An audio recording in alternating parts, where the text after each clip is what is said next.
Szevasztok, Kínából vedd meg rajongók! Ismét egy rövid kis videóval jelentkezem.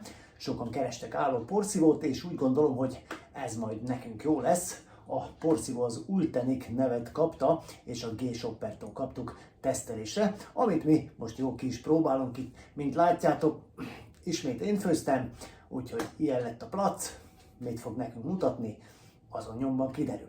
Most, hogy így átfordítottam a kamerát, és nekiállunk porszívózni. Annyit kell róla tudni, hogy 25 kPa szívóerőt képes magából kipréselni ez a, nem is tudom, valami űrpuska kinézetű dolog, és elvileg ezzel a 25 kPa-kal már szépen fel is tudjuk majd szippantani itt ezt a mocskot, amit nekem sikerült ide varázsolnom, de megnyugtatok mindenkit, nem így főzök, ez csak a teszt erejéig. De lássuk, mit tud a cucc. 2 fordulat, ez a sima, de hozzá is értem a gombhoz, és észrevette, hogy rengeteg a szemét. Figyelj! Hallod a hangján? Nagyon király!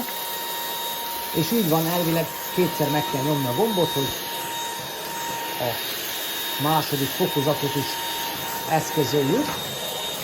De ahogy elnézem, fogja hozni azt a formát, amit a Jimmy JV85-ös tud, viszont azt láthatjuk, hogy valami oknál fogva nekem a rusztikus parkettából, vagy bocsánat, rusztikus járólapból nem hajlandó kiszedni a piszkot.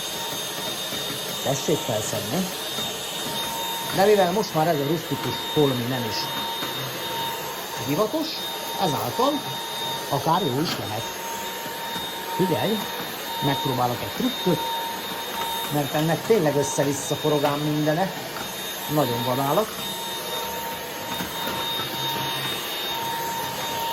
De szerintem hasonló jó tudással rendelkezik, mint a Jimmy. Kicsit ott tartom, vagy pedig még egy trükköt bevetek. Leveszem a forgókefét, és csak simán felszippantom. Na most, hogy így lecseréltem ezt a kefét erre a elvileg valami bútor tisztító fejre, a rusztikus járólapból szimplán csak egyes fordulaton